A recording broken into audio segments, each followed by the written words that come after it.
رسول کائنات صلی اللہ علیہ وسلم سے نا اور حضور علیہ السلام سے اور حضور علیہ السلام کے ازواج مبارک رضی اللہ تعالی عنہا سے صحابہ کرام بھی پوچھا کرتے تھے کہ اس مسئلے میں حضور علیہ السلام کا کیا موقف ہے، حضور علیہ السلام اس مسئلے کے بارے میں کیا فرمایا کرتے تھے۔ کیوں حضور علیہ السلام کے ہر وقت جو 24 گھنٹے یا اگر زیادہ تر جو ساتھ ہوتی تھی نا وہ حضور علیہ السلام کے ازواج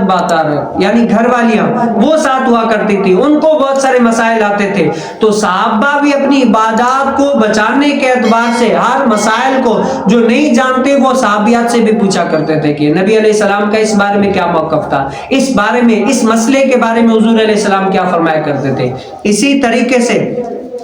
سلیمان بن یسار رضی اللہ تعالیٰ عنہ نے کہا کہ میں نے حضرت عائشہ رضی اللہ تعالیٰ عنہا سے سوال کیا کہ اس منی کے بارے میں جو کپڑے کو لگ جائے، تو انہوں نے فرمایا کہ میں نے رسول کائنات صلی اللہ علیہ وسلم کے کپڑے سے منی دھوتی، حضور نماز کے لیے نکلتے اور دھونے کے نشان پانی کے دھبوں کی شکل میں کپڑے پر ہوتا تھا۔ کیا ہے حضور علیہ، اب گویا کہ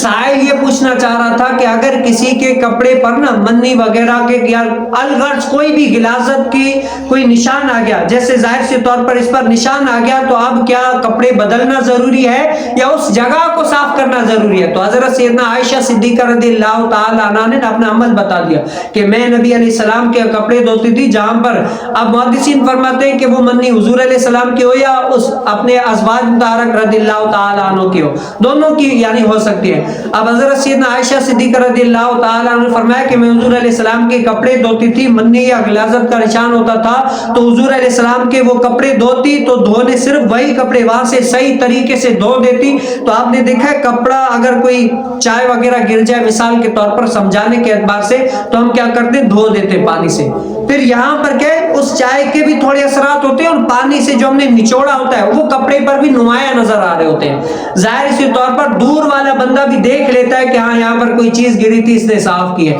تو حضرت سیدنا عائشہ صدیقہ رضی اللہ تعالی عنہ فرماتی ہے کہ میں اس طرح دھوتی، حضور علیہ السلام کو صاف کر کے دیتی اور حضور علیہ السلام انہی کپڑوں میں نماز پڑھنے کے لیے جایا کرتے تھے۔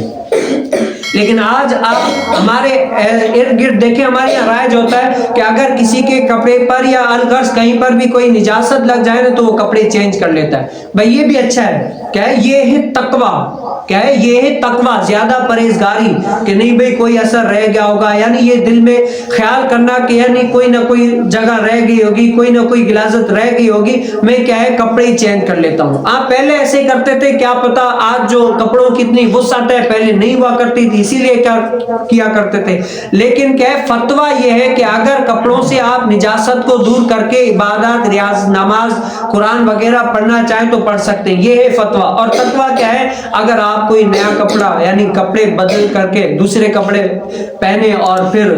نماز یعنی روزہ وغیرہ جو بھی عبادت وغیرہ کرنا چاہیں تو کر سکتے ہیں، اس سے کیا ہے ہو جائے گا۔ تو اللہ تعالیٰ ہمیں کیا کرے، نبی مختار صلی اللہ علیہ وسلم کی شریعت پر عمل پیرا ہونے کی توفیق نصیب کرے۔